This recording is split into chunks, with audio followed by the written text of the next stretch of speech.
کہ زیادہ خیال آپ اچھے رکھیں پہلے ہی، نماز میں بھی انشاءاللہ زیادہ وہی آئیں گے، اور اگر برے بھی آئیں تو پرواہ نہیں کرنی چاہیے۔ اور کئی لوگ پریشان ہوتے ہیں، وسوسے بڑے آتے ہیں نماز کے علاوہ کہ ایسے ایسے خیال، تو صحابہ کرام نے بھی اللہ کے رسول علیہ السلام سے کہا یا رسول اللہ بعض وقت ایسے خیالات آتے ہیں اللہ کے بارے میں، دین کے بارے میں، کہ اگر ہم زبان پر لائیں تو زبان چل جائے، کفر بے دینی۔ تو آپ نے کہا شکر کرو کہ شیطان مردود کو اللہ نے صرف اسی تک رکھا کہ وہ دل میں ڈال سکتا شبہ، جب تک زبان سے نہ کہو گے یا پریکٹیکلی نہ کرو گے کوئی گناہ نہیں، آنے دو خیال۔ اور بزرگوں نے اس کی مثال دی ہے کہ چور اور ڈاکو کہاں جائیں گے؟ جہاں انہیں امید ہے کہ یہاں کو مال ہے، جو انہوں نے پہلے ہی خالی کر لی ہے نا، خالی گھروں میں کیا دینا، جو بے ایمان ہو چکے ہیں وہاں نہیں جاتے، جن کے پلے کچھ ایمان ہے نا وہاں شیطان کوشش کرتا ہے وسوسے ڈالتا ہے۔ پریشان نہ ہو، ایمان کی نشانی ہے، اللہ سے دعا کریں کہ اسی طرح ایمان ہمارا سلامت رہے، خیالات آنے سے نہیں رکیں۔ چلیں کوئی میرے بھائی پرواہ نہ کرے۔ ہمیں کال ہے لاہور سے، لے لیں مولانا؟ لے لیں جی السلام علیکم ورحمۃ اللہ۔ وعلیکم السلام میاں صاحب، کیا حال ہے؟ الحمدللہ۔ جو وہ میں تو لگتا ہے کہ مجھے آپ کو کچھ لگانا پڑے گا، چڑھانا پڑے گا۔ یہی بات ہے، یہی بات ہے۔ کس حوالے سے؟ یا تو امین صاحب آپ دیکھنے کے وقت ہی نہیں ملتا۔ ایک تو بات یہ ہے کہ امین شاد صاحب اللہ تعالیٰ کا بے پناہ احسان یہ ہے کہ یہ ہمارا پروگرام فتاوی آن لائن عرصہ 5 برس سے چل رہا ہے، حد ہوگی۔ الحمدللہ یہ 5واں سال ہے ہمارا، سب بہن بھائی خوشی سے سنتے تھے۔ الحمدللہ۔ اور پھر اس سے بڑی بات یہ ہے کہ اس سال ہمیں، پچھلے سال اور اس سال لائیو ہم کیبل پہ آتے ہیں، جس کی بنا پر ہمیں الحمدللہ بس آپ کی کال، یہ سمجھے کہ آپ کی دعا کے تو فعل ملتی ہے، آپ کی محنت کے سبب سے نہیں ملتی۔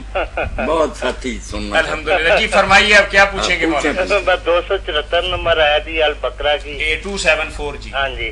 اللہ یہ سوری 274 ہی ہے۔ سوچ لیں۔ ينفقون اموالهم بالليل والنهار سرا وعلانية فلا هم اجرهم عند ربهم ولا خوف عليهم ولا هم يحزنون۔ جی جی۔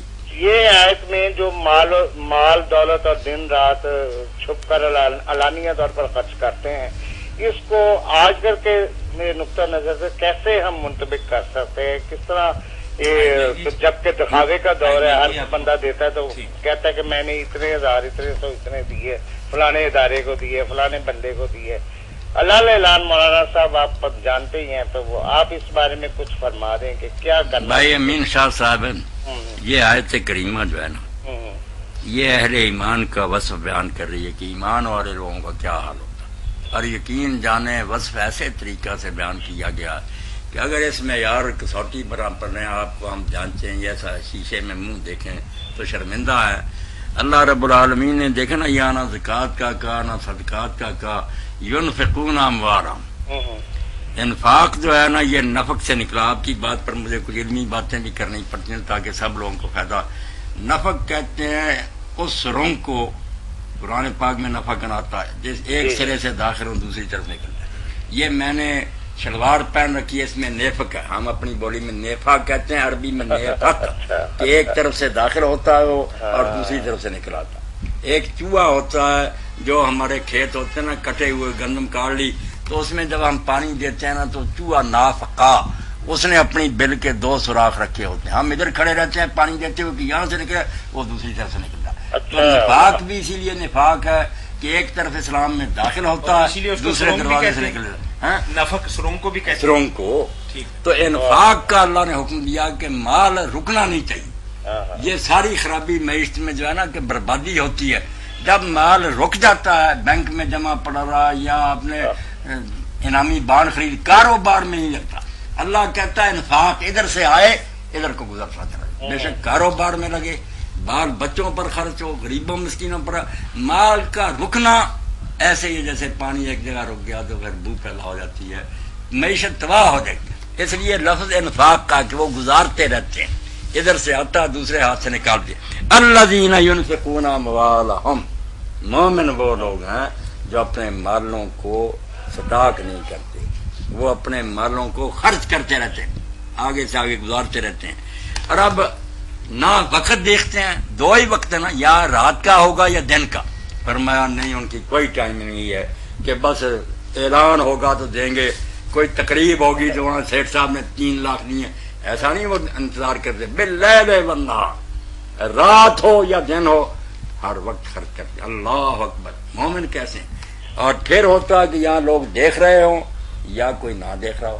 فرمایا نہ وقت نہ حالت کہ کیا پوزیشن ہے، سر علانیہ، کوئی نہ دیکھ رہا وہ چھپے ہوئے ہوں یا لوگوں کے سامنے ہو. یہ ہے مومن جن کا کام ہے کہ وہ بالکل بے چین ہوتے ہیں خرچ کرنے کے لیے، ہاتھ روکنا نہیں انہیں آتا. رات ہو دن ہو علانیہ ہو پوشیدہ ہو خرچ کرتے رہتے ہیں. ان کا پھر انعام بھی بیان فرمایا کہ جو میرا دیا ہو اس طرح لوٹاتے رہتے ہیں نا، فلاحم اجرہم عند ربہم، ایسے ہی لوگوں کے پاس ان کا انعام ہے پھر ان کے رب کے پاس. جب وہ دوبارہ اپنے مالک کے پاس جائیں گے تو یہاں تو چند ٹکے دیے نا، ازمائش کی ہے کہ برتنا آتا، جیسے بچے کو کاروبار سکھانے کے لیے پہلے چھوٹی دکان، یہ دنیا چھوٹی دکان اللہ نے دی ہے تھوڑی کہ یہاں دیکھو ایک اچھا کام کر سکتے ہیں.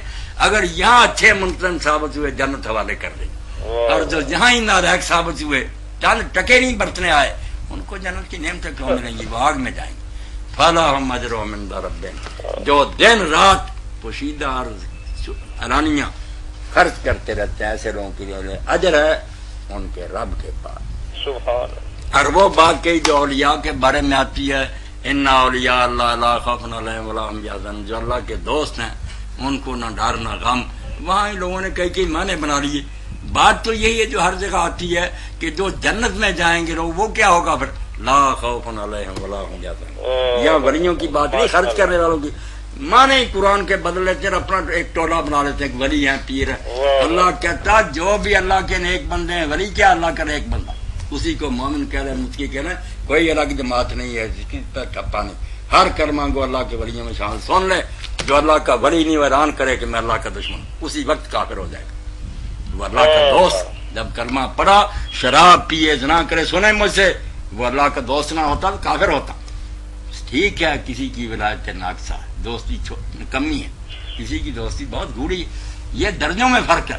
ورنہ اللہ کے رسول علیہ السلام کے سامنے عبداللہ علیہ مار کتنی بار آیا، شراب میں گرفتار ہوا، کوڑے مارے گئے، تو لوگوں میں سے ایک صحابی نے کہا اللہ کی اس پر لعنت ہو. حضور نے پڑھا لعنت نہ کر، شیطان کی مدد نہ کر، شرم کرنی چاہیے تجھے، یہ اللہ رسول سے محبت رکھتا. اگر محبت نہ ہوتی کافر ہو کر شرابیں پیتا رہتا. کلمہ کو کی عزت کرو. اس لیے آپ یہ یقین جانیں ہر کلمہ کو اللہ کا ولی ہے. مومن کہہ رہے، مسلم کہہ رہے، ولی کہہ رہے، کوئی الگ ٹولہ نہیں ہے. مگر جو پکے دوست ہو جائیں گے، نیکیاں کریں، فرمایا ان کو بھی کہا ان کے لیے بھی لا خوف علیہم ولا هم یحزنون. یہ انعام سب سے بڑا. اب تھوڑی سی تشریح کر دوں، اس کے بعد آپ کو جنت دوزخ کے لیے سننے کی کوئی ضرورت نہیں. کیا ہوتا کہ یا تو آئندہ کا ڈر ہوتا، بیمار ہو جاؤں گا، بوڑھا ہو جاؤں گا، نکال دیا جاؤں گا، کوئی خرابی ہو جائے گی، بڑھاپا آ جائے گا. یا مستقبل کا اندیشہ ہوتا ہے، آئندہ کا ڈر، اس کو خوف کہتے ہیں. اللہ کہتا ہے جنت میں یہ کوئی نہیں ہو، کوئی نہیں سمجھے گا میں نکال دیا جاؤں گا یا بوڑھا ہو جاؤں گا، نہیں، سب خوف ہٹ جائیں گے. اور حزن کیا ہوتا ہے؟ پچھلے پر پچھتاوا، کہ آدمی پچھلے اپنی باتوں پر پچھتاوا کرتا، جب بھی یاد آتی ہیں غمگین ہو جاتا کہ مجھ سے. فرمایا جو یہ کام کرتے مریں گے نا، ان کو پھر ان کا رب ایسا انعام دے گا کہ نہ انہیں آئندہ کا کوئی خطرہ رہے گا اور نہ پچھلے پر انہیں کوئی پچھتاوا ہوگا. وہ خوش ہو جائیں گے کہ اگر اللہ کی راہ میں ایک کوڑی جی تھی یار، آج تو پہاڑ جتنی بن کر ہمیں مل گئی. یہ آیت ہے جو آپ نے پڑھی کہ جو دن اور رات سامنے اور چھپ کر ہر حال میں مال لٹاتے رہتے ہیں، ایسے لوگ ہیں جن کو ان کا رب ان کو انعام دے گا. وہ نہ پھر جنت میں جا کر آئندہ کے لیے ڈریں گے، نہ ان کو پچھلی نیکیوں پر کوئی پچھتاوا اور کام ہوگا. یہ کئی جگہ قرآن میں آیا کہ جو ایمان لائے نیک کام کرے فلا خوف علیہم ولا. ایک قرآن میں بار بار آتا، کوئی ڈر غم نہیں. جنت کی بات کہ جنت کی سب سے بڑی نعمت ہے کہ وہاں آئندہ کے لیے بھی کوئی ڈر نہیں ہوگا. حیران ہو جائے گا کہ اب تم یہاں ہمیشہ رہو گے، موت نہیں آئے گی، تندرست رہو گے، بوڑھے بیمار نہیں. السلام علیکم ورحمۃ اللہ. جی اچھا سر، ایک مسئلہ پوچھنا تھا. پوچھئے. السلام علیکم ورحمۃ اللہ.